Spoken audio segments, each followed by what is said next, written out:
Ano guys yung top of mind nyo kapag sinabing bansa na okay lang sa inyo balik-balikan? Ako merong dalawa out of more than 20 countries na nabisita na natin. So unang-una, I think it's very obvious kasi 5 times na tayo nagpunta sa bansang ito, it's South Korea. So aside from napaka-convenient na mga bagay-bagay doon, it's advanced, superior transportation system, I always feel alive.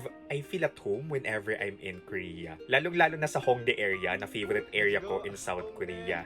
Kahit maupo lang ako doon, damin ko lang yung vibe, okay na ako. It's the area that never sleeps. Tapos may mga performances, nagbabusking, may mga shops doon, restaurants na open parang 24 hours. Contrary to how others perceive Korean people, yes, I experienced coldness from some Korean people, pero it's also in Korea where I experienced peak hospitality and friendliness.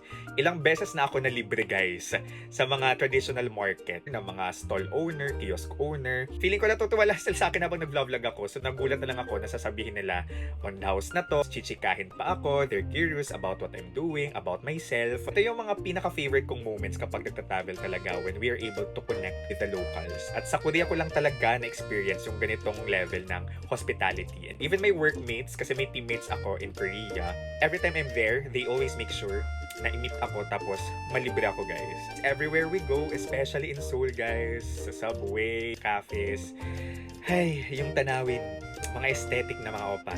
Charot. Before ko i-reveal yung second country, gusto ko lang i-share na kung magta-travel kayo in the Philippines, abroad, anywhere else in the world, you can book your travel items, activities on Klook and just may promo code DaveGinuKlook para maka-discount kayo. And kung magbubook naman kayo ng hotel sa Agoda, you can use my code DaveAgoda para maka-discount din kayo. And currently, meron tayong limited na Agoda code, birthday ng Agoda, up to 12% off till May 21, 22 lang yung validity nito. For second country na okay lang sa akin, I don't mind na balik-balikan, ay yung Vietnam. So I was there in 2023, I celebrated my birthday there. And ito yung taon na feeling ko hindi pa siya ganun ka binibisita ng mga Pinoy. So I felt like it was an underrated, underhyped gem. It's a pleasant surprise to me. I just love the vibe, the atmosphere in Vietnam. Sabi ng iba na para siyang Pilipinas, but for me, may distinct charm yung Vietnam. Pwede yung mga tao, dun ko lang din experience yung lalapit talaga sa yung locals, like genuinely interested sila to know about you. 2 beses sa tayo na Vietnam, Ho Chi Minh and Hanoi. It's the most affordable country I ever visited.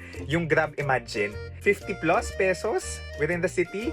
Mura yung pagkain, mura yung accommodation, affordable. Best cafe culture na in-experience ko, it's in Vietnam. And I believe ang dami pang pwedeng ma-explore. Di pa ako nakapagdanang, di pa ako nakapagsapa. Kayo guys, ano yung bansa na you don't mind balik-balikan?